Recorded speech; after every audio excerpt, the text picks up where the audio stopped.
Praise the Lord.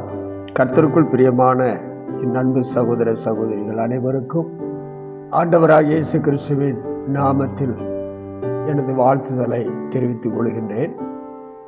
சங்கீதம் 61 2ஆம் வசனத்தை நாம் வாசிக்கும் போது அங்கே சொல்லப்பட்டிருக்கிறது, என் இருதயம் தொய்யும் போது பூமியின் கடையாந்தரத்தில் இருந்து உம்மை நோக்கி கூப்பிடுவேன். என்னுடைய இருதயம் தொய்யும் போது, என்னுடைய இருதயம் எப்பொழுதெல்லாம் சோர்ந்து போகிறதோ அப்பொழுதெல்லாம் நான் கடையாந்திரத்தில் இருந்து உம்மை நோக்கி கூப்பிடுவேன் என்று சொல்லு. கடையாந்திரம் என்று சொல்லும் பொழுது ஆழத்தில் இருந்து என்று அர்த்தம். ஆழத்தில் இருந்து நான் உம்மை நோக்கி கூப்பிடுவேன். அருமையானவர்களே, சில நேரங்களிலே நம்முடைய குடும்ப சூழ்நிலைகள், ஏதாவது ஒரு சூழ்நிலைகளில் நம்முடைய இருதயமானது சோர்ந்து போய்விடுகிறது. என்ன வாழ்க்கை என்று சொல்லி நம்முடைய இருதயமானது சோர்ந்து போய் காணப்படுகிறது.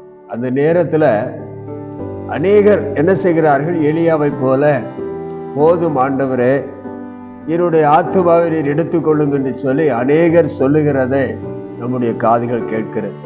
அப்படி அல்ல.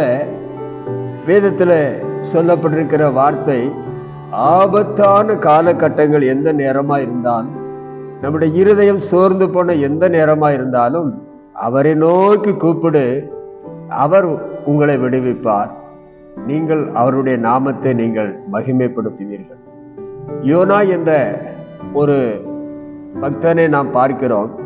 அந்த யோனா கர்த்தருடைய வார்த்தைக்கு கீழ்ப்படியாதவராக இருந்தபடியினாலே அந்த கப்பலில் அவர் படுத்து உறங்கி கொண்டிருந்த நேரத்தில் அங்கே இருக்கிற மாலுமிகள், அங்கே பக்கத்தில் இருப்பவர்கள் எல்லாம் அவரை பார்த்து கேட்கிறார்கள், நீ யார், எங்கே இருந்து வருகிறாய் என்று சொல்லி கேட்கிற பொழுது அவர், நான் கர்த்தருடைய வார்த்தையை மீறி ஆண்டவர் நினிவேக்கு போக சொன்னார், நான் தரிசிக்கு நான் கப்பலேறி வந்து விட்டேன், அதனால தான் இங்கே பயங்கரமான காற்று புயலெல்லாம் வீசிக்கொண்டு இருக்கிறது, என்னை நீங்கள் தூக்கி கடலில் எரிந்து விடுங்கள், அப்பொழுது இந்த காற்று தன்னுடைய மும்முரத்தை விட்டு அமர்ந்து விடும் என்று சொல்லுகிறார். அப்பொழுது அவனை தூக்கி கடலில் போடுகிற பொழுது கர்த்தர் ஒரு மீனுக்கு கட்டளையிட்டு அந்த யோனா மீனின் வயிற்றுக்குள்ளாக அவர் போய் சேருகிறார். யோனாவின் புஸ்தகம் 1ஆம் அதிகாரத்தில் 17ஆம் வசனம் சொல்லுகிறது, யோனாவை விழுங்கும்படி ஒரு பெரிய மீனை கர்த்தர் ஆயத்தப்படுத்தி இருந்தார். அந்த மீன் வயிற்றிலே யோனா இரவு பகலாக 3 நாள் இருந்தார் என்று சொல்லப்படுகிறது.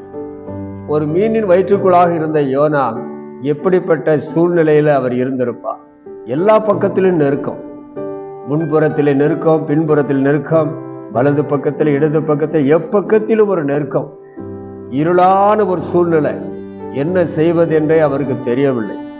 அந்த நேரத்தில் 2ஆம் அதிகாரம் 1ஆம் வசனத்திலே சொல்லப்பட்டிருக்கிறது, அந்த மீனின் வயிற்றில் இருந்து யோனா தன் தேவனாகிய கர்த்தரை நோக்கி விண்ணப்பம் பண்ணி, என் நெருக்கத்தில் நான் கர்த்தரை நோக்கி நான் கூப்பிட்டேன், அவர் எனக்கு உத்தரவு அருளினார், நான் பாதாளத்தின் வயிற்றில் இருந்து நான் கூக்குரலிட்டேன், நீர் என்னுடைய சத்தத்தை கேட்டீர்.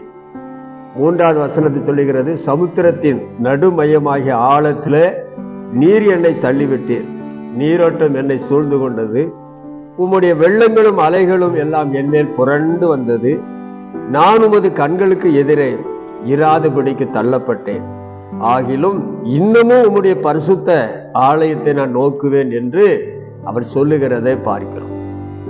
அன்பானவர்களே, அவர் எந்த அளவுக்கு நெருக்கப்பட்டாரோ அந்த நெருக்கத்தில் இருந்து கர்த்தரை நோக்கி அபயமிடுகிறார், கூக்குரல் இடுகிறார் என்று சொல்லலாம். அந்த கூக்குரலை கேட்டு 10ஆவது வசனம் 2ஆம் அதிகாரம் 10ஆவது வசனத்தை வாசிக்கும் பொழுது, கர்த்தர் மீனுக்கு கட்டளையிட்டார், அது யோனாவை கரையில கக்கிவிட்டது என்று நாம் பார்க்கிறோம். அன்பானவர்களே, யோனாவுடைய வாழ்க்கையில நெருக்க வந்த பொழுது அவர் சோர்ந்து போன அந்த நேரத்தில் அவர் கூக்குரலிட்டு கர்த்தரை நோக்கி விண்ணப்பம் பண்ணுகிற பொழுது கர்த்தர் அந்த மீனுக்கு கட்டளையிடுகிறார், என் மகன் யோனாவே, நீ கரையிலே போய் கக்கிவிடு என்று சொல்லி கக்கி விட கர்த்தர் உத்தரவிட்டார். மீனும் கரையிலே கக்கி விட்டது. யோனா மீண்டுமாக கர்த்தருடைய வார்த்தையின்படியே தன்னுடைய ஊழியத்தை அவர் செய்கிறதை நாம் பார்க்கிறோம். கர்த்தருடைய ஊழியத்தை கர்த்தர் ஆசீர்வதித்தார். எனக்கு அன்பானவர்களே, உங்களுடைய வாழ்க்கையிலே எத்தனை விதமான நெருக்கங்கள் வந்தாலும், எத்தனை விதமான சூழ்நிலைகள் உங்களை நெருக்கி கொண்டு வந்தாலும், நீங்கள் சோர்ந்து போன நேரத்தில் யோனாவை போல நீங்கள் கர்த்தரை நோக்கி நீங்கள் முறையிடுங்கள். யோனாவின் விண்ணப்பத்தை செவிசாய்த்து ஆண்டவர் உங்கள் விண்ணப்பத்துக்கும் செவிசாய்த்து உங்கள் நெருக்கத்தில் இருந்து ஒரு விசாலத்தை தந்து கர்த்தர் உங்களை ஆசீர்வதிப்பார். God bless you. கர்த்தர் உங்களை ஆசீர்வதிப்பாராக. ஆமென்.